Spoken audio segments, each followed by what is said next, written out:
प्रेम से है या फिर उद्धव ठाकरे के लिए ये सीएम कैंडिडेट हो जाना, चीफ मिनिस्टीरियल पोस्ट, ये इतनी सेंसिटिव है कि मैं जो कह रही हूं कि हो सकता है तलखियां ज्यादा बढ़ती दिखें आने वाले वक्त में?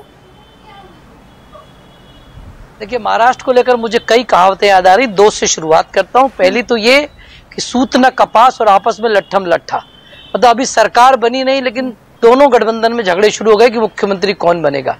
दूसरा, चुनाव के बाद के लिए अभी से एक कहावत है कि कहीं का ईंट कहीं का रोड़ा और भानुमति ने कुनबा जोड़ा। ये महाराष्ट्र की सच्चाई है। चुनाव के बाद कौन किसके साथ जाएगा ये अभी तय नहीं है, कौन सरकार बनाएगा ये तय नहीं है, लेकिन निश्चित तौर पर मुख्यमंत्री पद पर झगड़ा है। कांग्रेस में ही दावेदार बहुत सारे, उद्धव ठाकरे का तो कम से कम एक गनीमत है कि बेचारे अकेले दावेदार है। शरद पवार के यहाँ सुप्रिया सुले चेहरा है कम से कम। कांग्रेस में तो मुकुल वासनिक साहब जो दिल्ली बैठे हैं वो भी अपनी राजनीति चमकाने की कोशिश कर रहे हैं। वो कह रहे हैं कि दलित मुख्यमंत्री बनना चाहिए, इसलिए महाराष्ट्र के कैंडिडेट के साथ सीधे बातचीत कर रहे हैं। तो बहुत सारे दावेदार हैं। अभी चुनाव जैसे जैसे बढ़ते जाएगा आपस में झगड़ा भी बढ़ेगा और कई विद्रोह भी होंगे। अमित शाह ने जो कहा उसकी बड़ी मजेदार एक मैं आपको बात बताता हूँ। एक विधायक ने मुझे कहा कि अब तो हमको कोई धमका ही नहीं सकता, हमारे पास तो 6 विकल्प मौजूद हैं, हम किसी भी पार्टी में जा सकते हैं।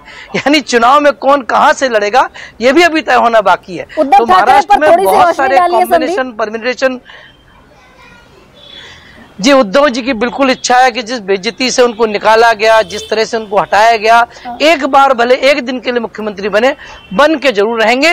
और यही जिद है कि दिल्ली तक गए, मनाने की कोशिश की। हालांकि कांग्रेस लीडरशिप ने उनको अभी फिलहाल कोई आश्वासन नहीं दिया और कांग्रेस सीधे तौर पर इंतजार कर रही कि हरियाणा और जम्मू कश्मीर का रिजल्ट आ जाए तो कांग्रेस मजबूत हो जाए। मजबूत हो जाए तो बार्गेनिंग की ताकत बढ़ जाए। और ये कांग्रेस भी कह रही कि जब परिणाम आ जाएंगे उसके बाद सुन ले। ये जितनी ताकत बढ़ेगी उद्धव ठाकरे के स्प्लिट होने के चांसेस उतने ज्यादा होंगे। उद्धव ठाकरे चुनाव के पहले कहीं नहीं जा रहे। चुनाव के बाद वो जरूर तय करेंगे, गोटियां तय होंगी। चुनाव तक साथ रहेंगे ये बात तय है, क्योंकि उनके पास भी फिलहाल कोई विकल्प नहीं है और बीजेपी का भी कोई विकल्प नहीं है कि उद्धव ठाकरे को अपील है। बीजेपी की मजबूरी है कि जो एकनाथ शिंदे साहब है उनको भी 8-7 सांसद आ गए हैं, उनको छोड़ नहीं सकती क्योंकि दिल्ली में सरकार हिल जाएगी यदि सांसद कम हो जाएंगे। तो सबकी सब मजबूरियां हैं। एक वो कहते हैं ना, कुछ तो मजबूरियां रही होंगी, कोई यूं ही बेवफा नहीं होता। महाराष्ट्र में कुछ ऐसा ही होने वाला। अच्छा संदीप, ये जो अमित शाह का दौरा भी हो गया, इस वाले धड़े की भी थोड़ी परतें उधेड़िए। ये महाराष्ट्र में अमित शाह का दौरा, हरियाणा जम्मू कश्मीर का चुनाव फुल स्विंग में और पहुंच गए हरियाणा। कोई वाकई विद्रोह बगावत जैसी स्थिति, ये जो 3 धड़े हैं अजीत पवार, एकनाथ शिंदे और देवेंद्र फडणवीस का चेहरा ले आती हूँ, ये इतनी क्रूशियल स्थिति है कि आना पड़ा 2 दिन के लिए महाराष्ट्र में। आना ही पड़ेगा क्योंकि खतरा ये पैदा हो रहा है कि जो बीजेपी में तमाम कांग्रेसी राष्ट्रवादी के लोग गए हैं उनके विधायक वापसी करने लगे हैं, लौटने लगे हैं। कोई शरद पवार की तरफ जा रहा है, कोई कांग्रेस की तरफ वापस आ रहा है। जो बड़े दिग्गज नेता हैं जो हमसे व्यक्तिगत बातचीत कर रहे हैं वो भी दुखी हैं, वो जानने की कोशिश कर रहे हैं कि सरकार आ रही कि नहीं, कि वापस चले जाए। तो सबको डर है कि बड़े नेता वापस जा रहे हैं, इसीलिए धमकाया गया विद्रोह बगावत ना हो, बड़ा निपटा जाएगा बड़े कड़ाई से। ये संदेश है उन लोगों के लिए जो इस वॉशिंग मशीन में आकर धुल गए और लगा कि बस अब तो सत्ता इन्हीं की रहेगी कई सालों तक।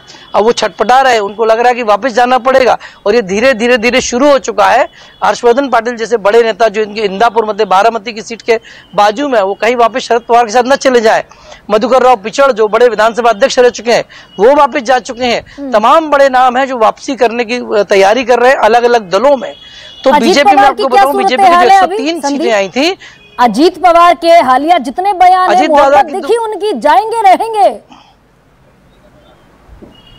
अजीत दादा अभी रहेंगे, चुनाव तक मजबूरी है, चुनाव के बाद तय करेंगे कि कहां जाएंगे। लेकिन इतना मान चुके हैं कि चाचा से लड़कर, चाचा के खिलाफ, बहन के खिलाफ उम्मीदवारी करके गलती हो गई। तो अजीत दादा भी इंतजार कर रहे हैं क्योंकि वो जानते हैं कि उनको कुल मिलाकर मतलब इससे है कि सीटें इतनी आ जाए कि सरकार बनाने में उनका भूमिका रहे और वो किसी पद पर बैठ जाए। बहुत सारे परम्यूटेशन कंपटीशन, एक परम्यूटेशन कंपटीशन चर्चा में, अभी कहना जल्दबाजी होगा।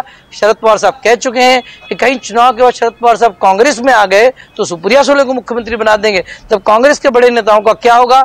हालांकि अशोक चौहान के जाने से, विखे पाटिल साहब के जाने से कांग्रेस में बड़ा सा वैक्यूम है, तो सबको लगता है इस बार मुख्यमंत्री बन सकते हैं। दलित भी हो, ओबीसी भी हो, मराठा भी हो। गुत्थियां उलझी हुई हैं। अब गोपाल कृष्ण अग्रवाल, अजीत